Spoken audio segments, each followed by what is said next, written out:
प्यारे बच्चों, यदि आप भी कक्षा 11 में पढ़ते होंगे और सेकंड टर्मिनल एग्जामिनेशन 2024 नवंबर 2024 में देते होंगे तो ये आपके लिए बहुत ही अच्छा प्रश्न है, क्योंकि आपका जो हिंदी सब्जेक्ट का है उसका आज हम सारा सब्जेक्टिव और ऑब्जेक्टिव बताएंगे। ठीक है, हिंदी का जो है आपका सारा सब्जेक्टिव और ऑब्जेक्टिव हम बताएंगे। ठीक है, तो चलिए, अगर आप हमारे चैनल पर नए होंगे चैनल को लाइक और सब्सक्राइब साथ में शेयर करना भी ना भूलिएगा। चलिए, आपका ये जो है साइंस, कॉमर्स और आर्ट्स तीनों के लिए सेम क्वेश्चन है। ठीक है, हिंदी का आपका प्रश्न पत्र है, आपका समय इसमें 1 घंटा 30 मिनट दिया रहेगा और विषय कोड आपका देख लीजिए यहाँ पे रहने वाला है और फुल मार्क्स 50 नंबर का रहेगा। ठीक है, इसके बाद आपका इसमें रहेगा कुछ 1 से लेकर 30 तक प्रश्न रहेगा, जिसमें से आपको किन्हीं 25 प्रश्नों का सही उत्तर देना है। तो चलिए फटाफट हम लोग पहले क्वेश्चन की ओर बढ़ते हैं। तो पहला क्वेश्चन आपका कहता है, उच्चारण में वायु क्षेप की दृष्टि से व्यंजनों के कितने भेद हैं? तो व्यंजनों के कितने भेद है? तो पहला का जो है आपका रहने वाला है ऑप्शन नंबर ए, 2 भेद है। पहला का ऑप्शन नंबर आपका सही रहने वाला है। इसको थोड़ा बड़ा कर लेते हैं ताकि आप लोग को देखने में अच्छा रहेगा। ठीक है, चलिए फटाफट अगला क्वेश्चन कहता है जो कि आयोगवाह का अर्थ है। तो 2 का जो रहने वाला है आपका ऑप्शन नंबर सी रहने वाला है। ठीक है, ऑप्शन नंबर सी आपका सही है। इसके बाद अगला क्वेश्चन है 3 नंबर क्वेश्चन कहता है, व्यंजनों के नीचे हल लगाने का अर्थ है। तो 3 का जो आपका रहने वाला है इसमें ऑप्शन नंबर बी सब आपका सही है। ठीक है, ऑप्शन नंबर बी आपका सही है। इसके बाद अगला क्वेश्चन है आपका 4 नंबर क्वेश्चन कहता है, निम्नलिखित में से कौन वर्ण दंतोष्ठ्ठ का उच्चारण है? तो 4 का जो है आपका ऑप्शन नंबर डी रहने वाला है सही। ठीक है, वो ऑप्शन डी आपका सही है। इसके बाद अगला क्वेश्चन है 5 नंबर का, स्वर वर्ण किन वर्णों के मेल से बना है? तो 5 का जो है आपका ऑप्शन नंबर ए रहने वाला है सही। ठीक है, 5 का ऑप्शन नंबर ए आपका सही है। इसके बाद अगला क्वेश्चन है आपका 6 नंबर। तो चलिए फटाफट हम लोग क्वेश्चन की ओर बढ़ते हैं। ये जितना भी क्वेश्चन है आपका 100% वायरल प्रश्न पत्र है। ठीक है, आपका अगर पूछेगा एग्जाम में तो ऐसा ही क्वेश्चन यही क्वेश्चन पूछेगा। ठीक है, क्योंकि ये 100% सही आपका क्वेश्चन है। तो चलिए फटाफट हम लोग अगले क्वेश्चन कर चलते हैं। कहता है, अर्थ को चमत्कृत या अलकृत करने वाले अलंकार का कौन अलंकार कहते हैं? तो 6 का जो रहने वाला है आपका ऑप्शन नंबर सी रहने वाला है सही। इसका अगला क्वेश्चन है आपका 7 नंबर क्वेश्चन कहता है, दोहा कैसा छंद है? तो दोहा कैसा छंद है? तो ये एक अद्सम छंद है, यानी ऑप्शन नंबर बी आपका सही रहने वाला है। इसका अगला क्वेश्चन है 8 नंबर क्वेश्चन कहता है आपका, जो कि शब्द के जिस व्यापार के मुख्य और लक्ष्य अर्थ से भिन्न अर्थ की प्रीति हो।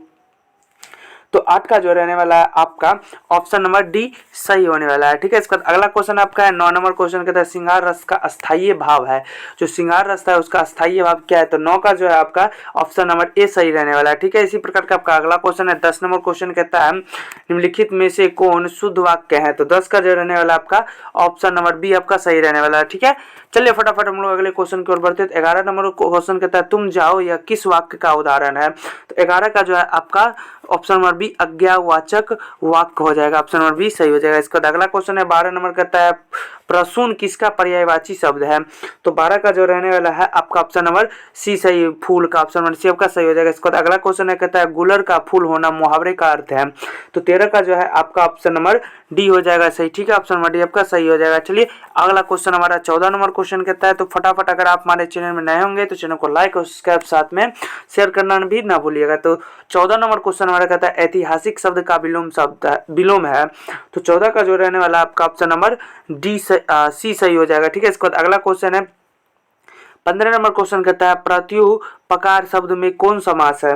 तो 15 का जो है आपका ऑप्शन नंबर डी सही हो जाएगा। ठीक है, ऑप्शन नंबर डी आपका ये याद रखिएगा। चलिए फटाफट अगला हम क्वेश्चन की ओर बढ़ते हैं। तो 16 नंबर क्वेश्चन जो कहता है आपका, निम्न में से कौन शीर्षक पाठ, यहाँ पे देख लीजिए थोड़ा मिटाया हुआ है, आरटी का कक्षा आलेमंत में पुस्तिका का संभार संकलित है।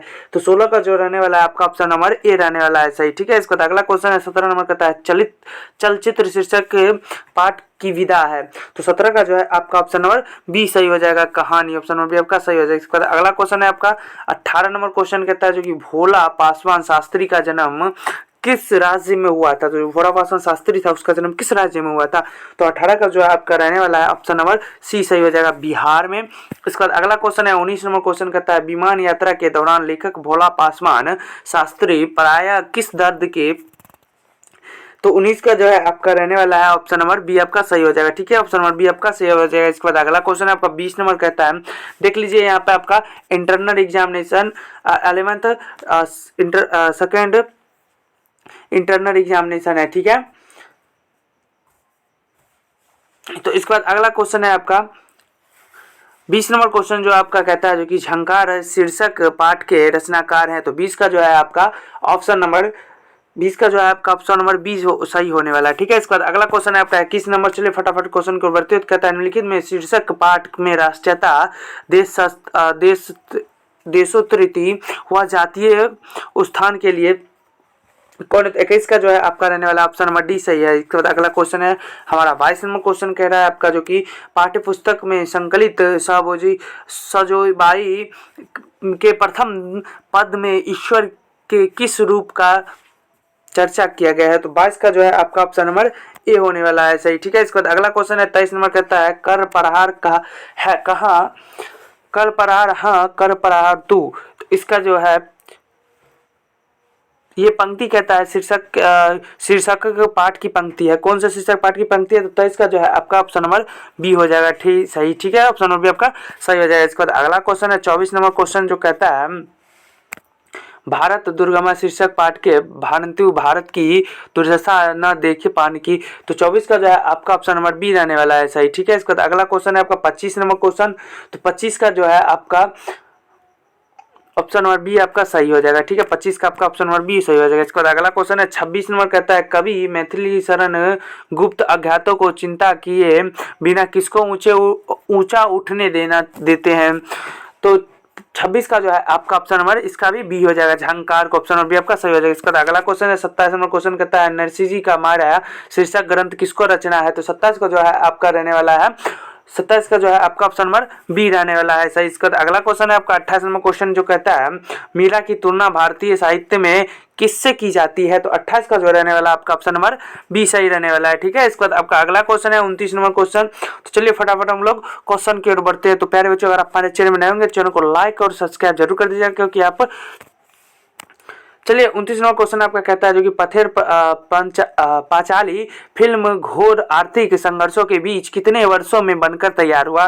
तो 29 का जो है आपका रहने वाला है ऑप्शन नंबर सी 3 वर्षों में। ऑप्शन नंबर सी आपका सही है। इसका अगला क्वेश्चन है 30 नंबर क्वेश्चन मीराबाई ने कृष्ण की उपमा गिविड़ से देते हुए स्वयं के लिए कौन सी उपमा बनाई। तो 30 का जो रहने वाला आपका ऑप्शन नंबर डी रहने वाला है सही। ठीक है, प्यारे बच्चों, हमारा जो था 1 से लेकर 30 तक सब्जेक्टिव क्वेश्चन समाप्त हुआ और इसके बाद वाली वीडियो हम सब्जेक्टिव क्वेश्चन डाल देंगे। ठीक है, हमारा 1 से 30 तक का ऑब्जेक्टिव क्वेश्चन सारा सॉल्व हो गया। तो अगर आप हमारे चैनल पर बच्चे नए होंगे तो चैनल को लाइक और सब्सक्राइब साथ में शेयर करना भी ना भूलिएगा। चलिए देख लीजिए यहाँ पर सब्जेक्टिव क्वेश्चन आपका यहाँ पे खंड ब का देख लीजिए विषय वस्तुनिष्ठ प्रश्न। तो आपका रहने वाला है देखिए पहला क्वेश्चन आपको पूछेगा निम्नलिखित में से किन्हीं एक विषय के निबंध लिखे। निबंध आपका पूछेगा जिसमें से आपको 3 को दिया रहेगा और इसमें से किन्हीं एक पे निबंध लिखना है। ठीक है, जो आपको 250 से लेकर 250 शब्द में लिखना है निबंध। ठीक है, तो चलिए